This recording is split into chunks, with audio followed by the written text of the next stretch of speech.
Little seal there. All important extra point. It has not been a gimme this year. This one is up and good, and we have got a one-score game. Mike Ventola, you've got an update on the health of Matthew Skirbo Jr. Yes, Matthew was being checked on the head, and he does have his helmet here on the sideline, and he certainly would. It appears like he's trying to voice his opinion on coming back into the game, but it's unsure if he's going to go back in at this time. But we'll keep you up to date if he does find his way back in this contest. That is significant, and if you're looking ahead for Phillipsburg, keep in mind a state championship game. There are protocols now you have to go through that could affect what's coming up. But what another nice drive here by this Red Rover offense. Yeah, great point, Mike. And that's exactly what you need to look forward to if you're thinking about Skirbo in the following week. 10 plays, 77 yards, 3 minutes, 31 seconds. Thomas finishes it with the 5-yard TD run. And if you notice a little bit, you can see a little bit more of the backs using more power, really enforcing themselves, using their physicality and that drive for Easton that they hadn't been doing all day, and they sort of took it in their own hands to score that touchdown. There you got to look at Matthew Skirbo Jr. again. He is lobbying to, helmet on, that's a good sign there. And he is claiming that he is fine. There is a protocol, as you very well know, Jim, that you go through answering questions in terms of things that they predetermine, and he does not look like he's very happy right there. And the guy you feel sorry for right now is the trainers. They're put in a tough position. They got to make that decision. Coaches are over there asking them questions, but the trainer has to make the decision on the health of the individual, and that's the thing that happens right there. A lot of people get unhappy, but that's what has to happen. Short kick once again. This is Blacknall, so both teams kicking-wise refuse to kick it to those dangerous deep guys. The Red Rovers, really, their backs to the wall here just about all day. And it's kind of the way it's been for these upperclassmen. They lost their last 5 games of the year last year. It's been for these upperclassmen. They lost their last 5 games of the year last year. It's been for these upperclassmen. They lost their last 5 games of the year last year. It's been for these upperclassmen. They lost their last 5 games of the year last year. It's been for these upperclassmen. They lost their last 5 games of the year last year.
These teams, that's what makes another thing that makes this game so great. Both teams come in with the same goal. They want to establish a line of scrimmage, want to be able to run the football. Yeah. So far, that's been Phillipsburg faced with a 3rd down and 2, and now finger pointing. Ball was snapped. Right here. It's going to be 5 yards tougher.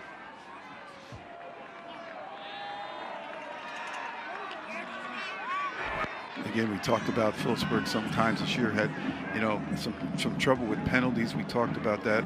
Pre-snap penalties. Yeah. And that's been evident here again today. 2 weeks ago against Northern Highlands, he had 13 penalties in that ball game. So that's one of the things that Coach Duffy had wanted to get better. 4 penalties this afternoon, and now instead of 3rd down and 3, you have a 3rd and 8. Pair of receivers to this side of the formation. Genovese looking that way, looking to go downfield, and miscommunication. That'll fall incomplete. See, this is where you miss Skirbo if you're Phillipsburg on that drive. You know, Bracco's out on the outside. He made the wrong move. He was supposed to go on a post, and I think he went to the outside right there. So that caused that incompletion, and now it's going to turn around and have a punting situation. Bracco, a junior wide receiver, 4 catches on the year, 34 yards. Momentum has turned in this game, favoring Easton.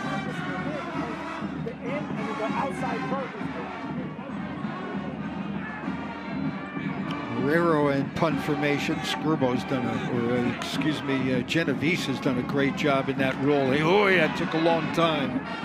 Fair catch signaled for and executed at the 30-yard line. Red Rovers down 7 have their hands on the football with 45 seconds to go here in the third quarter. Yeah, we talked about special teams being a big part of the game. That was very scary right there. That was a half a step away from being blocked right there, as he took a little bit too much time of setting that one up. Got it away, though. That was Sean Kilpatrick. Kilpatrick, backup guard, a junior, 13 tackles on the season. All right, there's a young man he's having quite a day. 2 impressive drives. One to end the first half that didn't wind up with points, but the last one did, and they're going right to the air. And a lot of room, and the run after the catch going to be another Red Rover first down. Little curl pattern as J.C. Wilson makes the catch. Like I said, this is what they're capable of doing. They put motion man there, and then you try to draw that linebacker's visual sights, and then they just plant him down in the middle of that zone, and great completion. That's good technique that time by Wilson. They go up again up top, and Wilson again on the reception.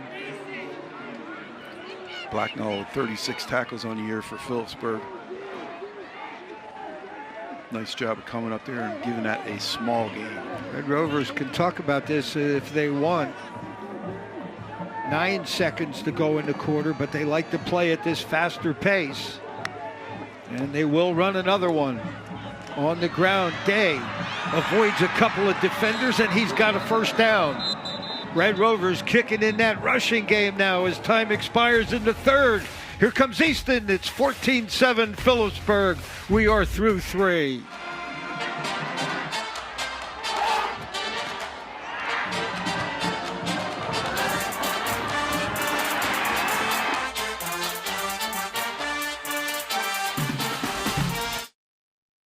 Toyotathon is on. Shake up the holidays with an exciting new Toyota. Take an all-wheel drive Camry to go ice skating. Visit Grandma in a Highlander. Grandma! You got it. Or bring home a tree in a Tacoma. Are we in a snow globe? Get up to $2,000 customer cash on Tundra. Or get low APR rates like 1.99% APR on Tundra or 4.99% APR on Tacoma iForce Max hybrids. 'Tis the season for Toyotathon. Toyota. Let's go places. All replays of today's game will be brought to you by the Service Electric Network. Want to watch SEN programming wherever you want? Download SEN Plus today on your phone, tablet, or smart TV for only $9.95 a month. You have all 3 of our channels live plus video on demand. Watch with any cable or broadband provider.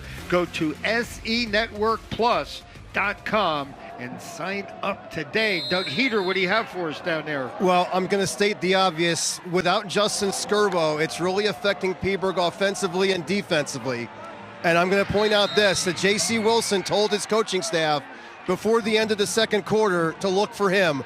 He has the confidence that nobody can cover him, and without Skirbo matching up against number 7, that could be a factor. Well, and that passing game, and Ordway on the mark once again.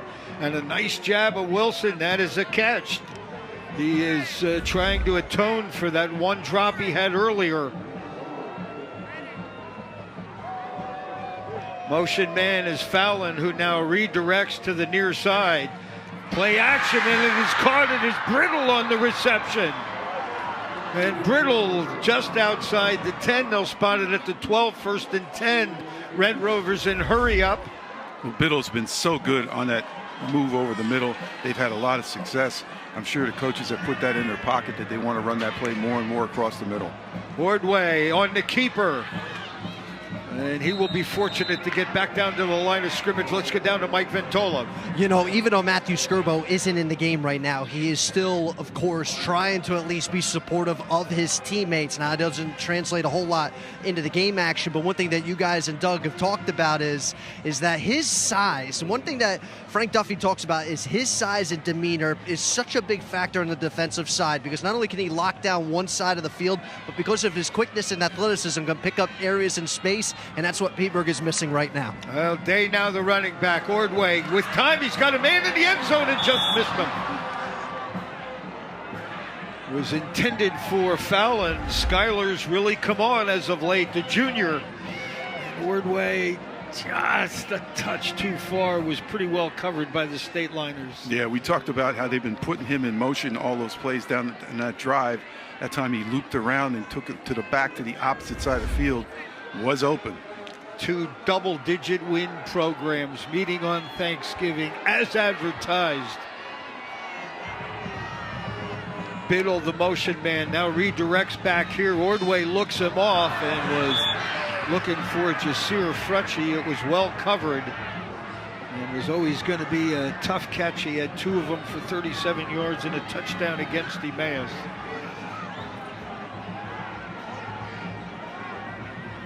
Going to come up to a 4th and 10. Here you take a look at the replay. It's only a penalty if they throw a flag.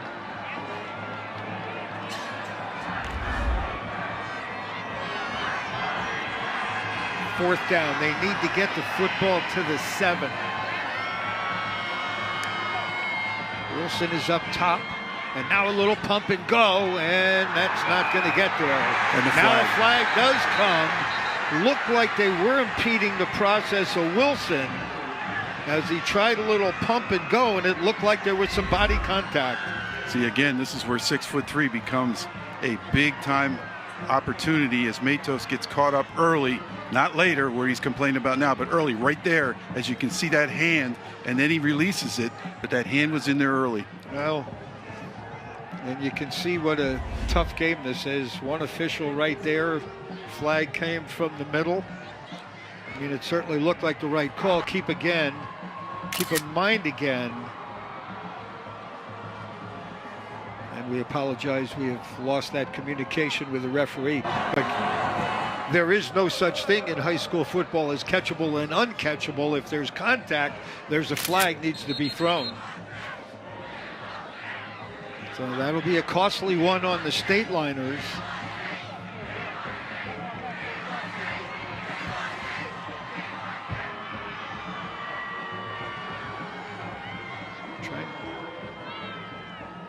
Coach Duffy on the field down there. He is the defensive coordinator. The officials now coming over to put him still going to be yeah, the yardage does not give them a first down, so still have to earn it here. 4th down and 1.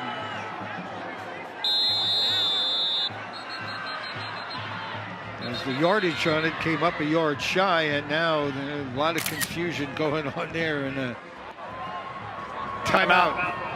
Phillipsburg. Stateliners will use it with 10:22 to go. Well, a lot of times you get into these kind of environments and they don't live up to the hype. We talked about the interest that this game has evolved. They sold out the better than 13,000 seats. They opened up standing room only. They were expecting and were going to get a touch under 16,000 here today. Obviously, Mother Nature keeping some at home and probably watching our broadcast, but kudos to these coaching staffs and players. This has lived up to expectations. Easton knocked back on their heels, missed an opportunity late in the first half. They have doggedly found their way back here in the second half, and now faced with some real big calls here. One coming up on 4th down and 1. Yeah, and you see that Phillipsburg called timeout because they want to make sure everybody's on the same page, especially they have, replacement in there for Skirbo at defensive back. I saw them talking to number 1, David Blunt, on the sidelines. He's going to be the guy that's going to be responsible for certain things out there. So you see him back there, he's in the free safety spot. So they got to make sure he knows, just because it's 4th and 1 doesn't mean Easton won't take a shot in the end zone. Well, they have had their struggles rushing the football, even with the numbers that Day and Thomas have been able to put up. So that has not been a foregone conclusion. I still like handing it off to one of those two guys. That has been the guy. They've been the guys that have buttered your bread all year long. They're going to put Ordway up under center on 4th down, and it is every bit of a yard. Day shifts to the right side, and they will give it to Will Day. He is close. I'm not so sure whether that line judge is coming in, that they're giving him the yardage. You can see our marker on the screen. He shifted at the last minute to the right side to give him more of an opportunity to give them a different look. Boy, it was Deck. What a football game Deck is having on both sides. What a perfect tackle. You know, they had Genovese in there as well. They did a good job of doing what they needed to do.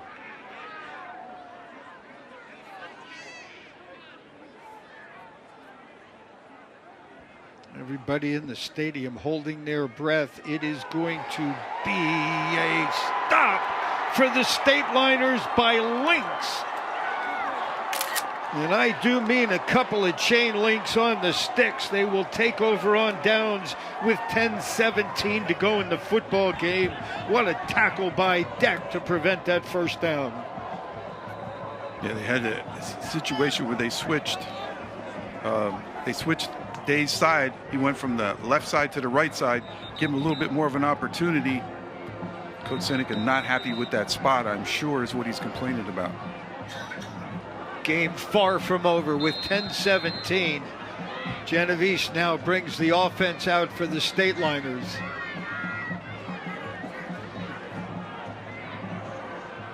And you're going to see Decker in that backfield. High formation.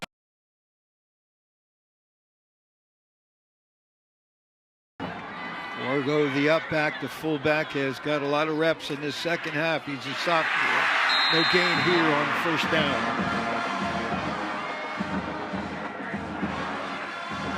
We peel off Mekhi Grant. Mentioned Grant was the defensive MVP of the Northampton County. And he did a great job of shooting that gap. Like, excellent work by him.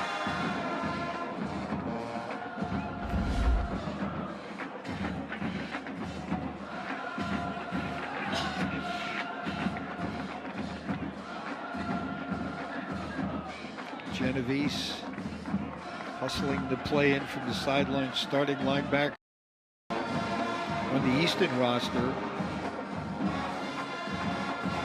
So this is going to 3rd and 10 right now. Good job by the inner parts. Omar Mahmoud, number 57, D tackle, started that play inside. So he's been having a really good second half as well. Now see what the Stateliners can dial up offensively. They're going to stay with that tight formation. On 3rd down, they need 10. Play action. Genovese not going to fool the defense. Curtis Crossman holding his ground, number 85, and the Red Rovers will force a punting down. Excellent job by Crossman. Gets engaged, but then gets off of it. Has good help from the inside as well by number 11, Grant, as you talked about before. So between the both of them, Grant and Crossman do a great job of meeting at the quarterback. Jim, we've seen some beautiful tackling in this field here today. Breaking down, playing low, playing with your shoulder pads low to the ground. We talked about the punt last time taking an awful long time. Herrera punting out of his own end zone.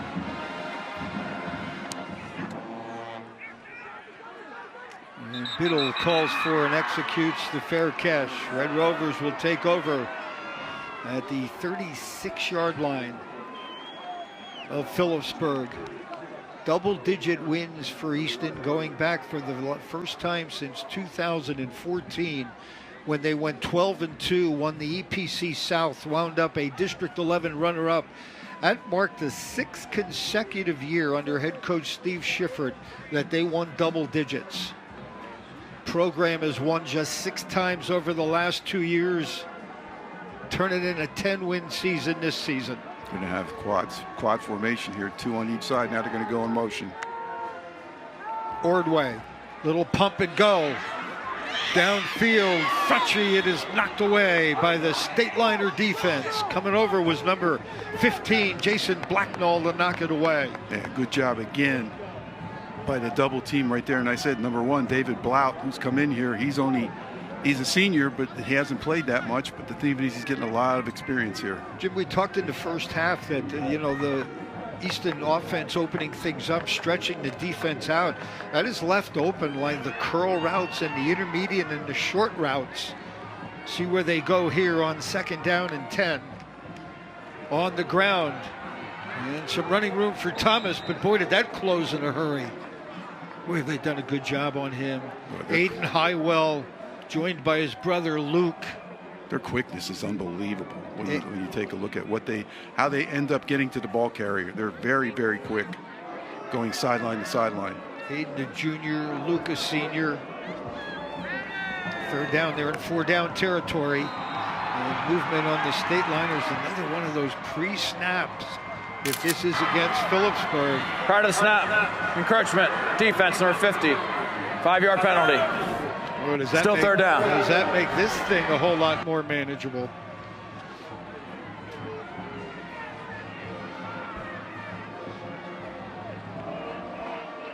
Suffered a medical incident on the road, on the sidelines at Emmaus, had to stop the game.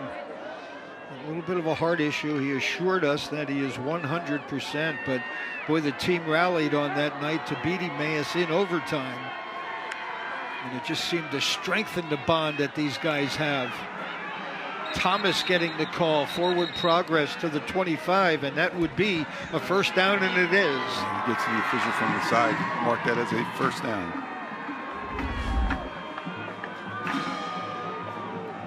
Again, good engagement up front, nice job of blocking right there. You see them putting their head down. They're really doing a better job right now, number 50 especially. Jackson Fuhr doing a good job of getting his block upfield. Ordway, there's that underneath pattern we called, and this one's going to be knocked away. Looking for Frutchie once again. Blacknall, who's had a nice game in that secondary again on the knockdown. They're getting leverage inside. They're just not making that reception, Mike. They've got their body between the defensive back and the ball, and they're making that play work, but they're not getting what they need at the end of it. Clock stopped with 6:45 to go. You got to ask yourself, if you're Easton, how many more chances you get? Thomas to the 10, to the 5, and plowing his way to the 3. It'll be 1st and goal, Easton. That's what you want to do. You want to be in that situation. Look at that hole right there. Again, great job by that offensive line. Elijah Grosenover, those guys do a great job of opening up that hole. Well, at the end of the day, you knew that Day and Thomas had to play a factor if it's going to be successful. Going to be chopped down here for a loss.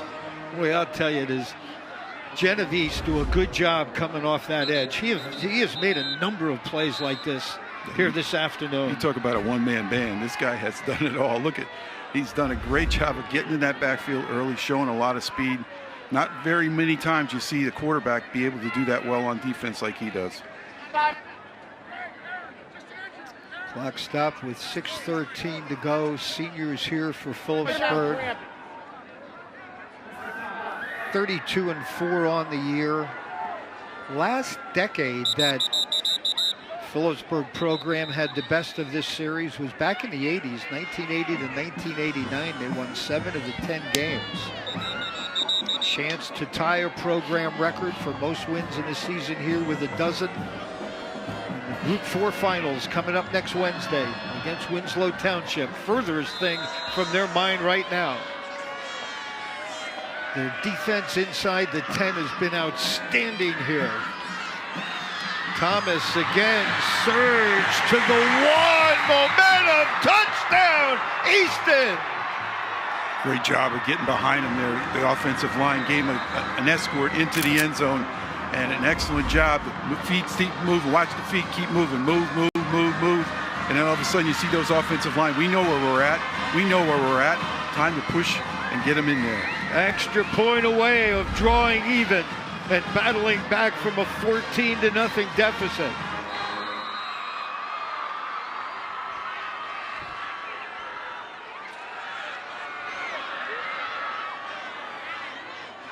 Barluca. Kick has the distance.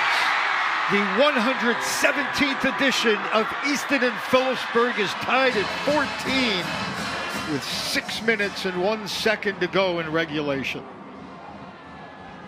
And a great job on this drive. You know, Ordway, and you can see Dylan Thomas, excellent job by him. You know, the thing of it is, they really did a good job offensive line-wise, and that's the thing. That's what you got to look at. That really was a job that was put on the backs of the offensive linemen, and they came through. Doug Heater, this is a different-looking offensive line right now for the Red Rovers. Yeah, so I know Jackson Fuhrer was the puller on that last play, and he was part of that pile that pushed in. What was interesting is, Mike, you guys know I love the guards, and when they pull, he told me that when he's a pulling guard, he thinks he's a running back, right? Because he's leading through the hole, and ultimately he gets credit for the touchdown there because he helped carry those guys through. But you're right.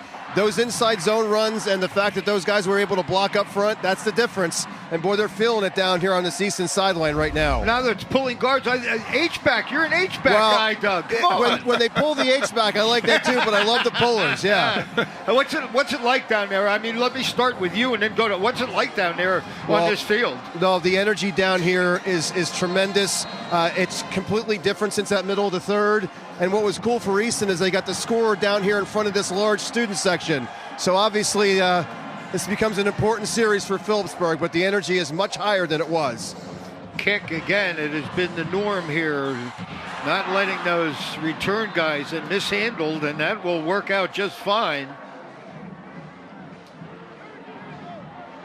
First miscue we saw all day long on a kick. Noah Reed, the sophomore, fumbled that ball but recovered it.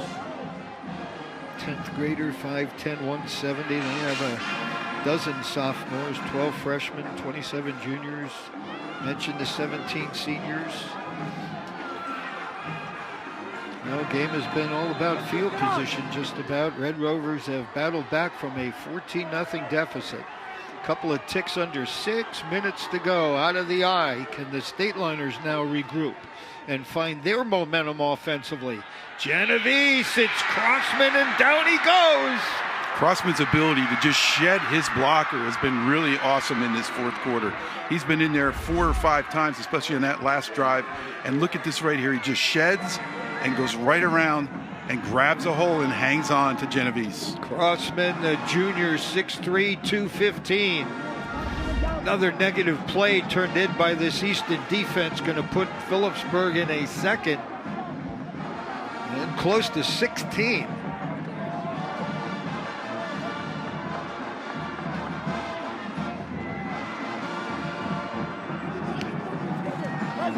Genovese takes the direct snap, and he's going to be chopped down. That is Will Day coming up big defensively. I'll tell you what a situation he's had all game long. He has come up with some big plays right here, and this is when he shows his speed and his ability to get to that foot real quick. Watch, right there, gets that foot and trips him up. Will Day, 4 tackles last game out against Emmaus, 57 on the year, second on the team. He was an all-conference first-teamer at safety. And yes, he is the same Will Day that rushed for 1,085 yards and a team best 20 touchdowns on the season. 3rd down and 17.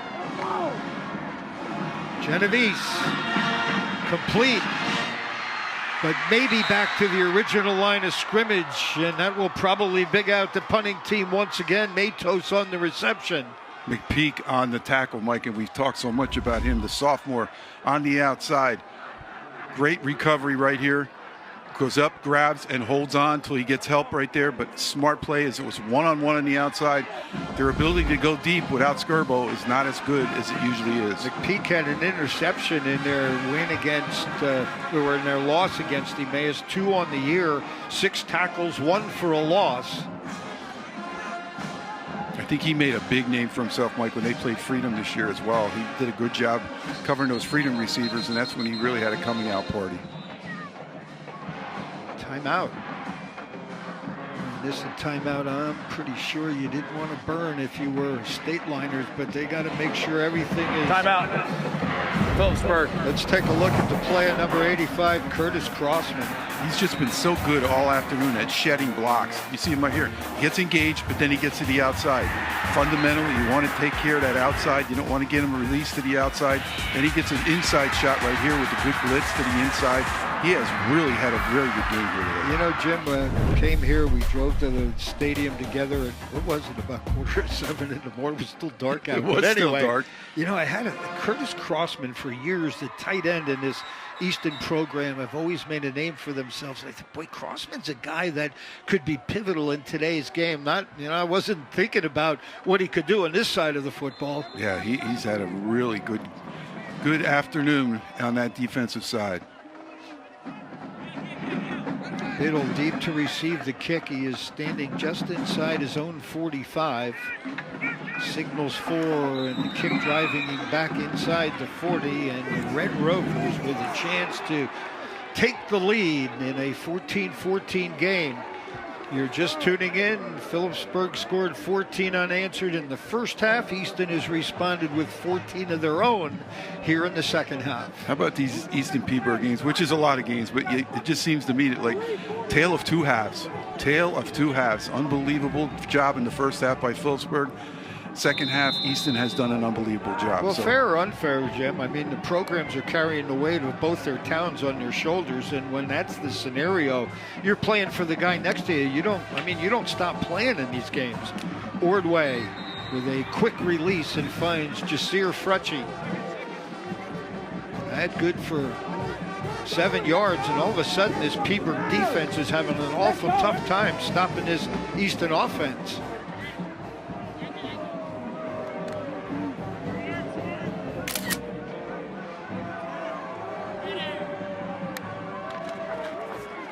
On the ground, Ordway looked like he was maybe trying to pull that one on that RPO, gain of just a yard. Thomas will bring up a 3rd down and 3. See, he was close. Yeah, he was close to pulling it back. He wanted to keep that. That was the scariest part of that handoff.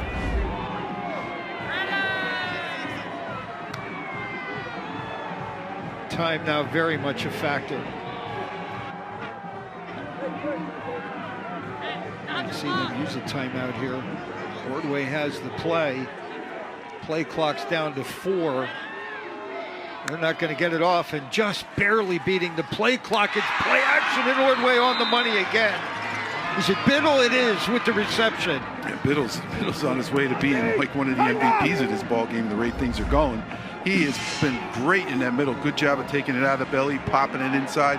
They have been highlighting him again. He's going against that spot that they had to make a substitution for Peterborough on the inside. Talk to Matt Seneca. In all his years of working with various quarterbacks in the area, he shared with us that RPO is kind of, when you can get a quarterback who's got a feel for that, it's almost like stealing. Well, they're executed now, and number 2 is the guy at the control tried to pump fake a defender out of the way and couldn't do it. Was it Genovese making the tackle again? Yes, it was. That's one of the guys you're not going to really fake out. Watch him. He comes across here, looks, going to go to the outside, gives that fake, but Genovese doesn't go for that. He just goes for the body and makes the tackle. Good open field tackle to limit that play to no gain. You're right, Mike. We've seen some great open field tackles. We really have. Today. I mean, on both sides of the football. Under a minute and a half to go. Are we destined for overtime on this Thanksgiving?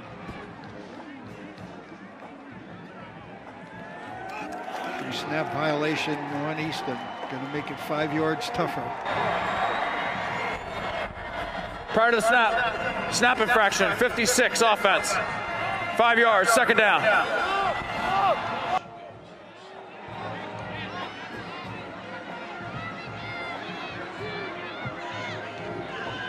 Second down and 14. Let's go. Those who have braved the weather have been treated to another gem. All the drama in the world. Ordway fires another strike. It is going to be 1st down. Frutchie on the reception. And the most impressive part about that, and Doug can relate to this, is they're dropping 7 people back here. They got 7 people back here covering, and he threads that needle right inside between 2 defensive players. That was a nice job by Ordway. Ordway now extending the play, trying to avoid a sack, and will do just that. Retaliation on the other side. They're going to be lucky they don't get a flag here. Very, very fortunate for the Rovers. Ordway has now passed for 198 yards on the season. Good job of getting rid of that one, too. He was in damage control. I can't run, so I got to get rid of it. 9 times this year he's thrown for over 100. Another 3, 200. One time he has topped the 300-yard mark. That was against Stroudsburg. 16 for 28, 314 yards, and 2 scores in the opening round of the District 11 tournament. He's on his game here. This one a little bit behind the intended receiver. It was J.C. Wilson. It falls incomplete. And we'll bring up 3rd down. We're under a minute to go in regulation. Now he hits this one here in stride. That could have been a possibility of a touchdown right there.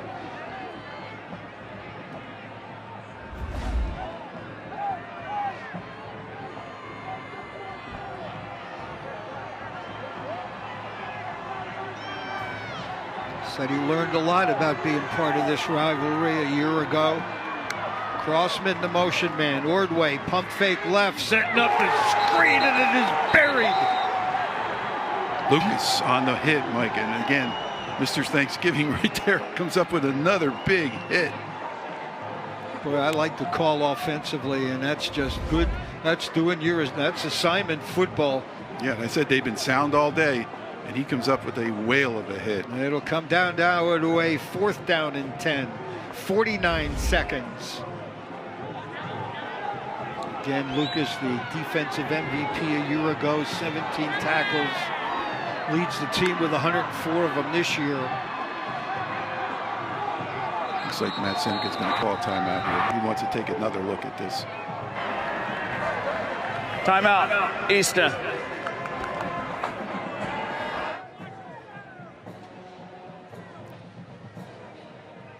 Take a look at where we have been here on this Thanksgiving Day.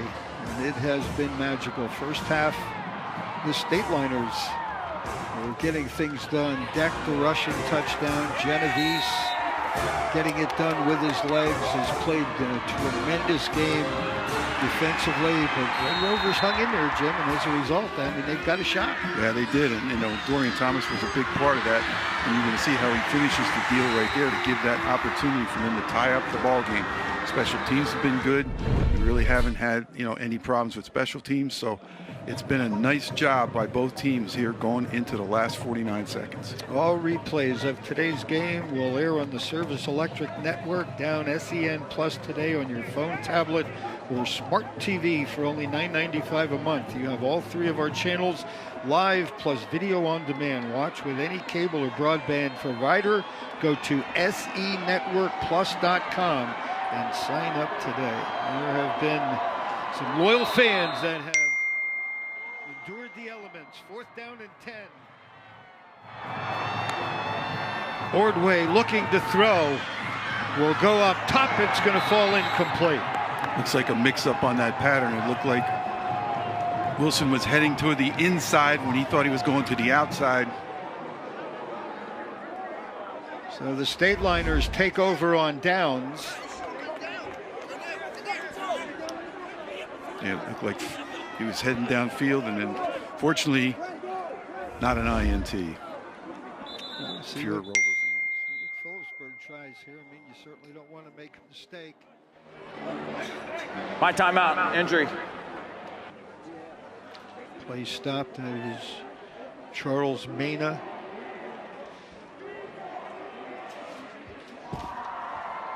Well, if you're thinking about overtime again, each team will get equal amount of possessions.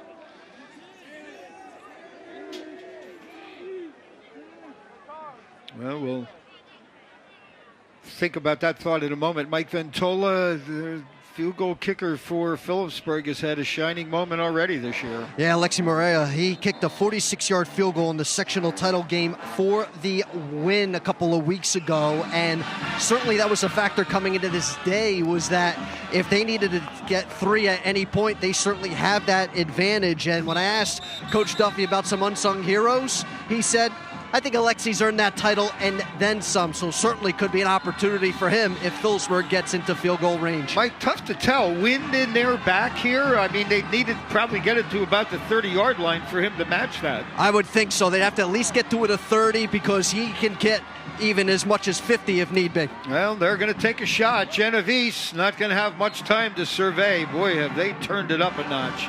Makai Grant all over Genovese, forcing the incomplete pass. Yeah. Coach Falcone's defensive staff, Brian Falcone, has really tuned them in after halftime, and they've done a good job of getting after Genovese and really putting the pressure on him. This crossman is becoming difficult to block as well. The momentum on the side of Easton. Gotta be careful here if you're Phillipsburg. Overtime now, not the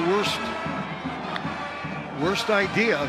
Pressure coming once again, and Genovese going to go down, and I think that'll just about all but salt that. Makai Grant there for the sack. Had 5 of them on the year. 11 tackles for loss, second on the team. Tried to roll him out of the pocket, but they're just not getting the blocks at the line of scrimmage right now. They're getting, as they would call in the business, lookout blocks right there, and that was one of them. Grant, 8 tackles, a sack, and a tackle for a loss against the Mayors. Easton. And now Easton. Please reset the game clock to 35 seconds. Absolutely. 35 seconds. Absolutely. You have a chance to force them into a punt formation here. Loss of 9 on that sack by Makai Grant.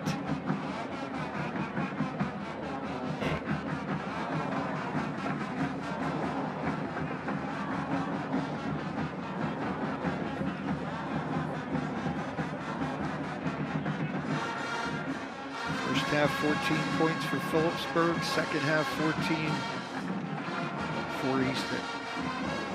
You mentioned it earlier, Jim, we wouldn't be able to show it to our viewers, but the program that they have that is available, what a beautiful addition they put out. They've got a rover, dog, and a cat on it. They're fighting like cats and dogs here today, aren't they? Right over the turkey. Yeah, right over the turkey. Great picture. Fighting for that turkey. Another great show put on by these two programs. History dating back to the late 1800s. What would they think of what's going on here with this game today? Deck on the carry. Deck's going to be wrestled down at the 30. Again, Crossman got a hand in there to stop that forward progress. So we'll bring up a 4th down, 28 seconds, and a quick timeout called by Easton. Set the game clock to 30 seconds. 30. And they're going to put 2 more seconds back up there, so they'll have 30 seconds. Remind our subscribers that the Service Electric Network PIAA playoffs continue tomorrow night. Jim, you and I are, where are we going? CB West? CB West. CB West for Southern Lehigh, Phil Sams, and those Spartans trying to get to the state finals for the first time. We'll be on the air tomorrow night at 7 o'clock. Northwestern trying to get back to the state finals for a 2nd consecutive year. Live coverage of their football game coming your way courtesy of our good friends at Blue Ridge Cable. What an exciting time of the year. Mentioned a football feast we had for you here today. And this has been everything and more. Is there a bonus football coming from these two here this afternoon? Once again, you got to check the snap, the hold, see how long he takes to take that punt. Are they going to go with some kind of punt block, or are they just going to be sitting back on it? Herrera in punt formation, standing outside his own 15. Nice job protecting. Fair catch executed by Andrew Biddle. Now, this was the scenario for Phillipsburg this year against Northern Highlands when they took the ball with 26 seconds to go. 4 plays down the field to set up that game-winning field goal by Romero. So now the tide has turned. The script has flipped to the other side. Well, for Easton, mentioned their kicking game has been inconsistent on the year. They don't have a field goal on the year, including a miss earlier today. One that hit the crossbar. How big is that missed opportunity at the end of the half? And what kind of shot do you take here if you're Easton? I mean, you have some real home run hitters, including the likes of Adorian Thomas. He's been bottled up, but it only takes one. And Ordway is looking to throw. He'll go underneath. It'll fall incomplete. He's looking for Jasir Frecci.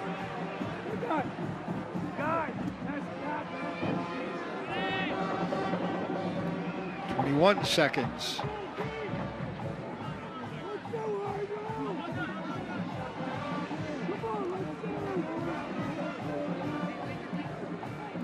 Let's go, man.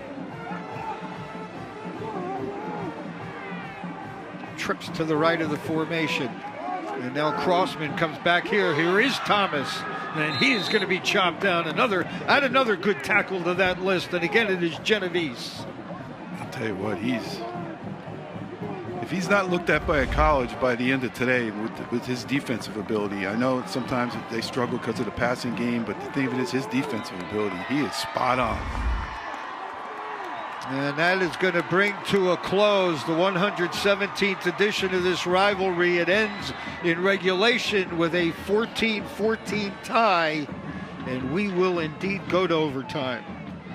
Well, all the momentum on Easton's side entering this extra session, but for Phillipsburg, I mean, they've battled to this point, and it's anybody's ball game. Again, they will give each sideline now some time to discuss what their options would be. Jim, normally you'll see a team, if they win the toss, opt to play defense first. But that has backfired on a lot of teams. I mean, when you get the ball second, say the other team scores a touchdown, kicks to 7. I mean, Matt Seneca's already rolled the dice and tried to win a game going for 2. So I'm not so sure that thinking anymore is valid. Yeah, it's going to be interesting to see what they decide, they want to do here. But you're right. That's kind of backfired on a few people lately, and that was one of the things that, you're right. Coach Seneca's already been in that situation this year where they needed to have a 2-point conversion, and they went for it, and, they got behind because of that kick in the beginning of the game, so they were chasing points, and, that was the situation. That wasn't in overtime, obviously. You're referencing their district semifinal against Emmaus, scored late, and were down a point and opted to go for 2. So each team will get equal amount of possessions. Obviously, if there's a turnover in the game, that can affect that. Each team will get the football from the 10-yard line. Kind of figured we were in for something like this, and a pair of threes will meet out at midfield and justifiable. Jet Genovese and William Day. Genovese head coach is there as well. 10 tackles on the game.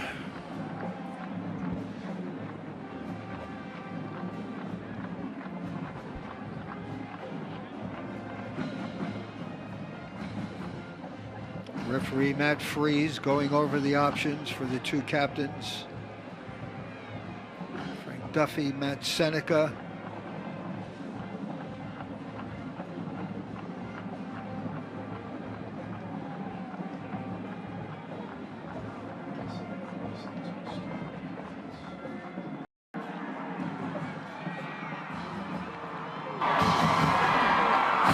Easton has won the coin toss in overtime. They've elected to play defense. First and goal this way. And that gives the option then to what end zone you want to go, and you can see Frank Duffy pointing down to the right side, where obviously they've got all their student sections, so it kind of gives you a little bit of an advantage there. We go to overtime here with Easton playing defense first. A couple of numbers through regulation. Deck has rushed for 68 yards. Genovese 38. Matos 36 yards receiving to lead the way. I mean, it's been about defense. Genovese has 10 tackles, 2 for a loss. William Day has 8, including 1 for a loss. Crossman 6, a sack and a tackle for a loss. Thomas has rushed for 62 yards. Ordway 50. Cole's been outstanding offensively. 18 for 33, 196 yards, hasn't thrown a touchdown. He's been sacked only one time after being sacked 6 times in last year's game as a sophomore. Now this will be interesting to see if the Easton defense can keep up that momentum they had in that last defensive scenario. They were very, very good at getting to the quarterback.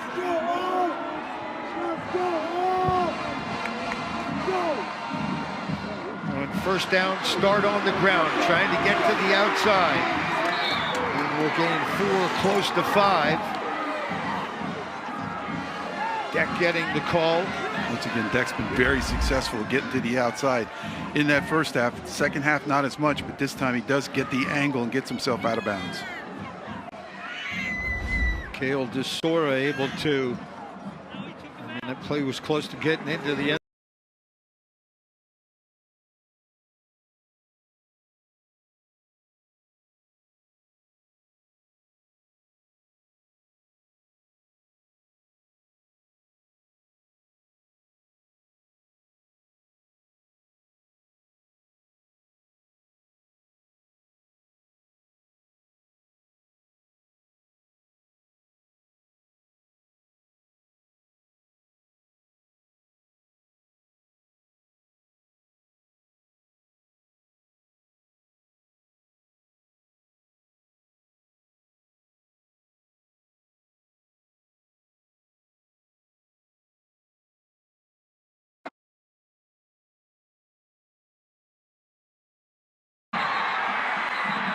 No, he dropped it.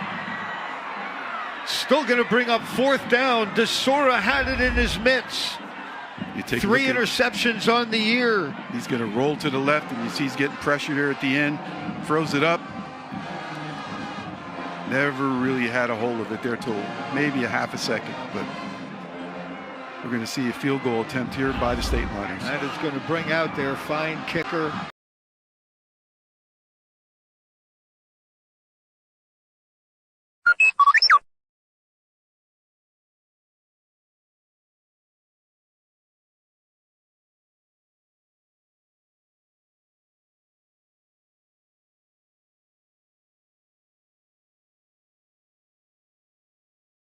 Of the offense.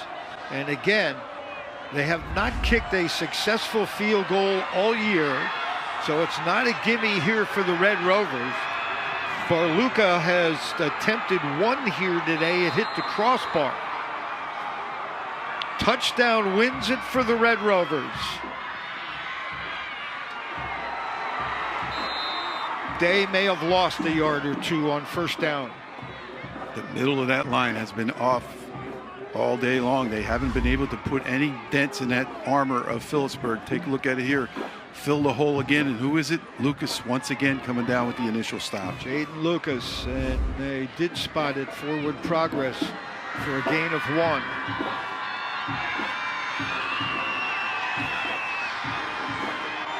J.C. Wilson is split to the left of the formation. Down near side is Jasir Frutchie. And it's Day twisting and fighting. They'll spot him down at the 5. Timeout. Easton. That time they went to a double tight end formation to try to get some extra blocking off the edge. But Phillipsburg has done a nice job of just keeping themselves in the right position all day long. Aiden Highwell.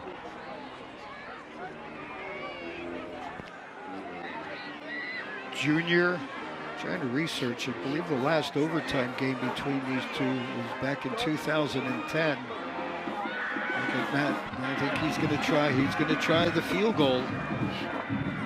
Now, we saw it earlier this year, Jim.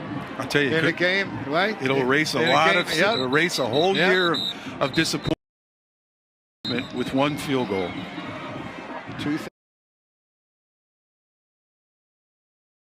He's 2 for 2 here today. With the miss earlier today, he is 0 for 3.